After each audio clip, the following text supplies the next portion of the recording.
4 sides cut చేసేసుకొని గుత్తి వంకాయ కర్రీకి ఆయిల్ పెట్టుకొని ఆయిల్లో వేయించేసుకోవాలి. అలాగే నిలువుగా కట్ చేసుకున్న పచ్చిమిర్చి కూడా దీంట్లోనే వేసుకొని వేయించేసుకోవాలి. గోల్డెన్ బ్రౌన్ కలర్ వచ్చిందాక వేయించుకోవాలి. చూడండి ఇలా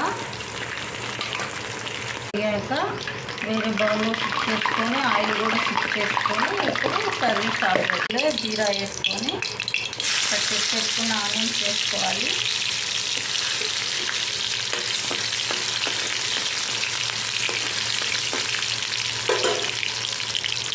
ఇది బ్రౌన్ కలర్ వచ్చాక అప్పుడు మిగతా ఇంగ్రీడియంట్స్ వేసుకోవాలి. అల్లం వెల్లుల్లి పేస్ట్ వేసుకోవాలి. నేనైతే జీరా, వెల్లుల్లి, అల్లము, ధనియాలు కలిపి ఫ్రెష్గా పట్టాను.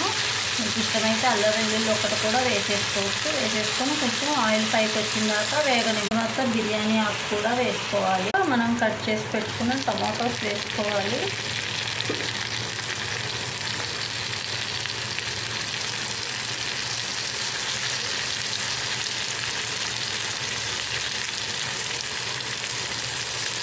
ఒకసారి కలబెట్టేసుకొని క్యాప్ పెట్టేసుకోవాలి. బాగా మగ్గనివ్వాలి.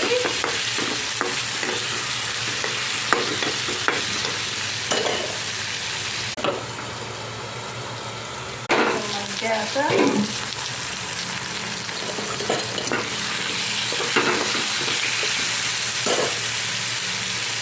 కొంచెం కొంచెం పసుపు, కొంచెం సాల్ట్ కూడా వేసేసి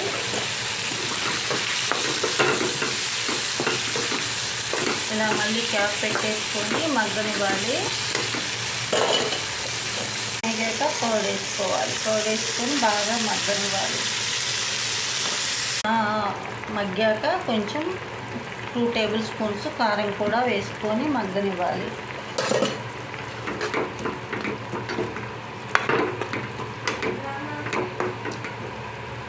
గరం మసాలా కొంచెం వేసుకొని మనం వేయించి పెట్టుకున్న వంకాయలు కూడా వేసేసుకోవాలి.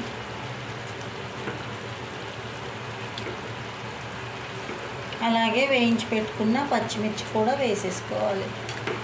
వేసేసుకొని బాగా కలర్ పెట్టుకోవాలి. ఇంకా జ్యూసీగా కావాలంటే కూడా మీకు ఇష్టమైతే చేసుకోవచ్చండి. మాకైతే ఇలా ఇష్టం కాబట్టి మేము ఇలా చేసుకున్నాము.